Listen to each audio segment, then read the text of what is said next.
Hey everybody, it's your girl Sunshine here. I'm going to talk about my second weight loss surgery today. I'll talk about abuse in another taping, but today is the weight loss surgery. The first weight loss surgery I had was the gastric sleeve. Well, that didn't work for me because I guess I wasn't ready and I messed the sleeve up. So in 2008, September 14, 2018, I had a gastric bypass. Well, everything went great. They thought I came home, was doing okay. But at the end of the second week, I wasn't feeling any better. I was like really fatigued, tired. Actually felt like I was dying, really. I can't explain it. I just didn't feel good at all. So I went to the emergency room, went back to the hospital where I had my weight loss surgery at. They did tests and they couldn't find nothing. They said that I was just a little dehydrated, but I'd be okay. So they gave me some IV fluids and sent me home. Well, I started getting a little better after the IV fluids, and so I went that next Tuesday for my follow-up, and she seemed to think I was doing good. I was losing weight and everything, and we had an IV intervention there because that's required now. And so a girl I met there that had the weight loss surgery on the same day, me and her became friends. So we was told we could start eating small. And so I was eating Atkins at the time. And she told me I could eat my Atkins dinners again. So Jennifer came by to get me on a Friday, because Ed was working, to take me to Walmart to get my supply of my Atkins dinners. And so I just felt terrible. I felt like, I don't know. I can't explain to y'all because everybody asked me, how did you feel? I don't know. I felt like I couldn't walk. I felt like I couldn't stand up. But I was going to try to go to Walmart. But by the time I got to there, I fell out. I just passed out. So Jennifer got me back to the house, got me home. She did my shopping. She come back and put my groceries up for me and went home. She was really worried, but she had to go get a little girl from school. Well, when Ed got home from work, he asked me, what is wrong with you? I said, I do not know, but something is not right. So I called my doctor, Dr. Andrea, and she told me to get to the hospital. And I told her, well, I don't have a ride right now. So she said, well, you better be at the hospital if it get any worse. So about 6 o'clock the next morning, I was so bad, I could not walk. I could not stand up. I could not do nothing. I was paralyzed. I was in so much pain. My whole body was like a bad migraine, but it was the whole body. That's all I could explain. That's the best way I can explain it. So we called our friend Tracy to come get me and take me to Henderson Hospital because Dr. Andrea was going to meet us there. Well, Ed and Tracy had to tote me to the car because I could not walk. I couldn't stand up. So they got me to Henderson Hospital, and Dr. Andrea was there, and she sorted all kind of tests, and they couldn't figure it out. I mean, they did a CT scan. They couldn't see nothing. They couldn't understand.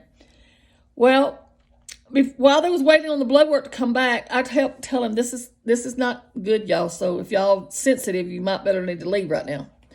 But anyway, I kept telling him I had to go to the bathroom, and I told him I cannot walk because the bathroom was a long way from the room they had me in. I said, there's no way I can get down there. She said, we're going to put you on a bedpan. I said, well, I've never been successful on a bedpan, but whatever. So they got me up on a bedpan, and here we go. The sensitive part, y'all better go. Well, I pooped, and it went everywhere. I'm talking about like a newborn baby everywhere. But people, this was the awfulest scent I have ever smelled in my life. Not like poop. It smelled like a dead body. I'm serious. The whole emergency room they couldn't handle it. I was crying. I was so embarrassed because it was terrible. You know, I was just so embarrassed. My friend Robin came, and Ed was there, and I was just scared to death. Well, they told us that finally they found out that my hemoglobin was only 6. My hemoglobin is supposed to be 12. And they told my friend Robin and Ed that I was dying. And if they couldn't figure out what was going on and what to do, then I was going to die. And people, I've never been so scared in my life, ever. So anyway, they couldn't figure out what was going on and why that scent was like that. Well, this is nasty, so if you're sensitive, go away. some went in the floor. And anyway, the poop was black as tar, just as black as it wanted to be. And there was some on the floor, and a nurse stepped in it by accident. And when she done, she said, "Oh my God." I said, "Oh, I'm so sorry." I started crying because I thought it was because she stepped in the poop. She said, "Now I know what we're going with." She said, "You are bleeding somewhere." I said, "What?" She said, "You are bleeding somewhere." And she called the doctor. The doctor came in there. The doctor said, "We have got to go in. We have done a CT scan. We can't see nothing, but we know you're bleeding somewhere. But we can't do an MRI on you because we can't get a hold of your pacemaker people to get here. So we got to go in to find out what's going on." So he said, "The only issue we have here is you're on Eliquis," which I like Eliquis because I have no side effects from it. But people, if you ever on Eliquis, if the doctor don't tell you this, I'm telling you this. Eliquis has no reversal. Like Coumadin and all that crap, they have a reversal that they can give you where they can do emergency surgery. Eliquis would not have one. It's usually required 24 to 48 hours off of the medicine before they can do surgery. Or you could bleed to death because your blood is thin. Well, the doctor told us we didn't have 24 hours. We had less than 5 hours, maybe. They told me I was dying. So they told me they could try something. They didn't know if it'd work or not. They couldn't guarantee that it'd work because Eliquis, like I said, has no reversal. But they was going to try a protocol and try to reverse the Eliquis enough to do the surgery on me to find out where I was bleeding. Well, I agreed to it. I said, hell, if I'm dying anyway, I'd rather go out trying and fighting like hell than just lay here and bleed to death. So I agreed to it. I signed the papers. Well, they did whatever they did, give me some kind of injection, whatever, and in about an hour they went in. Well, they found it. What had happened was when they closed my gastric sleeve off, they closed the sleeve, there was a tiny ulcer there they didn't see. Well, they clipped it. This was when the surgery happened on the 14th. This is now on the 28th. So what had happening, I was bleeding internally for 2 weeks, and nobody couldn't find it. Nobody knew it. You didn't see it. So anyway, they repaired it and got it fixed. I had to have 2 units of blood, and I stayed in the hospital for 14 days.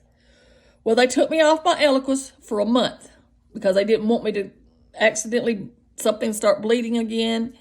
So I had to be off my Eliquis for a month. So the reason I'm on Eliquis is because I'm in AFib 99% of the time. And if you don't know nothing about AFib can make you have a stroke.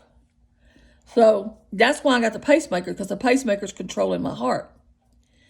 But if I'm not on the Eliquis to make the blood thin, the pacemaker can't really control the blood clots. It can't stop blood clots.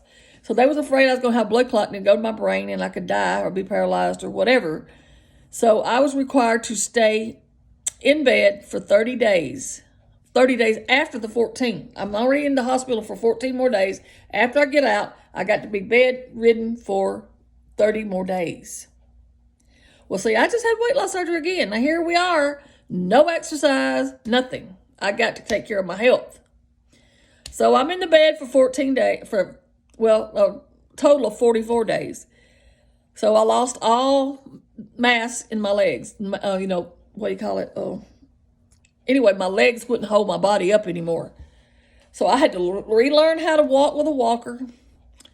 Had to get my strength up to walk. Ed walked me every day just a little piece by the gate, and I finally got where I could walk all the way down and all the way back.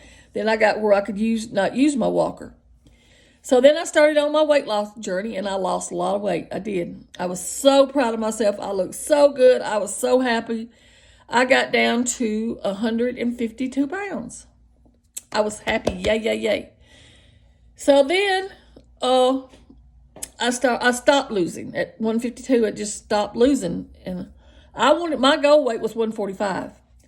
So I did everything I could to lose weight. But so I finally got off the exercise plan for a month, like they said.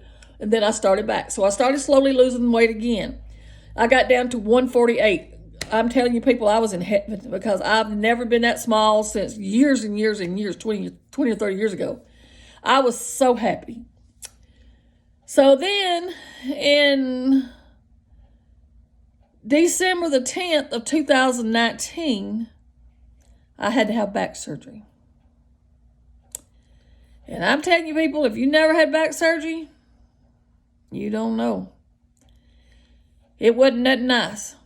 But anyway, I'm going to stop that for now because that's a whole total different story. And it's got to do with my weight loss too because, again, my exercise program was stopped. But we'll go into that. But I was just wanting to tell y'all about if you have weight loss surgery, it's great. But always knows your pros and cons. And if you're on Eliquis, which is it's a good blood thinner because I have no problems with it except I bruise these, even though you're going to do that with any blood thinners. But just know, if you're on Eliquis, unless it's been done in the last 2 years, there's no reversal for Eliquis. And if you have to have any kind of surgery, mouth surgery, like just pull a tooth, you've got to contact your heart doctor because they have to agree to it, and you have to be off your Eliquis a day or two before you could even have a tooth pull. So just know that. But anyway, this is your girl Sunshine. This is part 2 of weight loss surgery. We still got more to come. Click like down there. Click comment. Subscribe to my YouTube. Look me up on Facebook. And I hope y'all have a wonderful day. And I'll be back.